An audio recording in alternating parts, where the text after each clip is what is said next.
Zwom, doot, doot, doot, doot, doot. BMO. Hey everyone, and welcome to another BMO Creative crypto video. This one is about the Steyehama.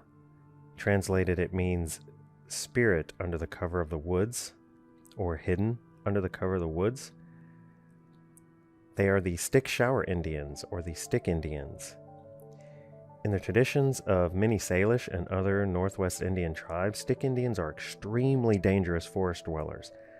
Details about Stick Indians vary from tribe to tribe, so I'm going to stick with the original Salish description because Salish is where the original name Sasket, which somehow got translated to Sasquatch, comes from. It literally means hairy man, by the way. Sasquatch means hairy man. It does not mean Gigantopithecus or gorilla or North American gorilla. It literally means hairy man.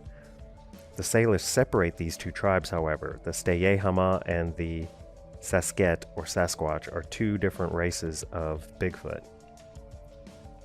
They describe the Steyehama as large, averaging 9 feet tall, thin, hairy, Bigfoot-like creatures with sound and scent powers to paralyze, hypnotize, or cause insanity, or lead people astray by making eerie sounds of whistling or laughter in the woods.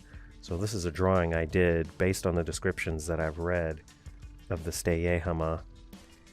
The actual description of their abilities also include them using wild herbs that give them extra speed, strength, as well as invisibility. They wear animal furs, fur side out, leather side in, over their own hairy bodies, long braids in their hair on their heads, which is longer than the hair that's on their bodies, and are said to be excellent hunters that use stone and bone knives as well as slings, bows, and arrows, which again I know will rub some Bigfoot enthusiasts the wrong way. I think they're one of the most interesting Sasquatch legends because once again, the Native Americans describe them more human than animal by far, and it's clear they are still frightening, hairy giants regardless.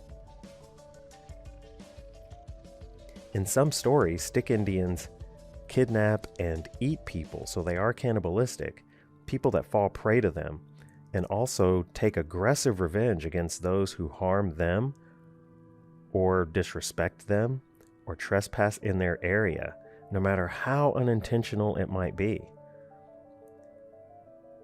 People say that not too many traditional legends regarding Stick Indians have been recorded, in part due to taboos related to these deadly creatures, because it's kind of like with skinwalkers. They say that saying the actual Salish name of these beings in public is considered to be provoking them to come and find you.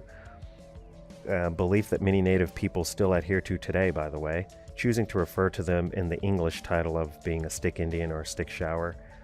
But I found literally dozens of stories of them, sightings, recordings, and historical stories of their strange behaviors and their gigantic size and strength and speed. Descriptions of them sounding like a group of people talking in the woods to lead people off trail and get them lost, and sometimes people disappear at random and are never found again. Stories of them taking kids and basically raising them, however, as their own, and the kids returning to the parents years later bringing edible gifts that aren't even available in that area, but the Stick Showers were able to get these gifts. I think that's mistaken identity. I think that that's probably the Sasket or the Sadko, which are two different Bigfoot races. The Sasket is also Sasquatch, and the Sadko is like a smaller version of a Bigfoot, but they're both fairly friendly and you can trade with them and stuff. But the Steyehama are cannibalistic and dangerous, so they wouldn't have raised those kids. They would have killed them and ate them. So there you go. Some of the strange things they're known to do is to shove sticks into openings of teepees, tents, cabins, and other shelters. They do this to warn you that you are trespassing and disrespecting their territory. And warnings are given to not travel alone in these areas, and don't whistle in the woods because the Steyehama use that as a signal to communicate with each other, and you might be attracting them by whistling in the woods. Don't turn your back on cliffs if you know one's following you, because they will push you over. don't shoot animals without clearly knowing what you're shooting at, because the Steyehama wear animal pelts and they crawl on all fours as well. And so you might shoot one thinking that it's a deer when actually it's a Steyehama who's bent over hunting deer, and you've just shot one. And yeah, that's game over pretty much. Interestingly enough, they are said to live around tree breaks and timber falls in the lofty forest regions of the Cascade Mountains and use sticks to mark and communicate, to include signs and wood knocking, just as Bigfoot is also known to do. However, Native Americans will tell you that the wood knocking sound that Sasquatch makes, the Steyehama makes, the Sadko, they're making it with their mouth. They're making a clicking sound, like their tongue clicking in their mouth, or snapping their teeth, biting their teeth down hard, and it sounds like a wood knock, like we would pick up a club and smack it against a tree. So you see people doing that in these Bigfoot shows and stuff. Nah, that's not what the Indians describe. They describe it as it's coming from the creature, not the creature picking up a club and smacking it on a tree to communicate. They are said to live underground in tunnels and caves, and either dug or natural, and use heavy boulders as entrances to this world. So yeah, who would think that you could pick up this huge boulder and move it and there's a tunnel there? But apparently you can. They are also one of the races that were said to practice mound building, and we have found giants, hairy giants, inside of these mounds. Regardless of what the Smithsonian or whoever tells you, we have found these, and there are pictures and documents stating such, averaging 8 to 9 feet tall and having artifacts buried with them, like this one right here on the left.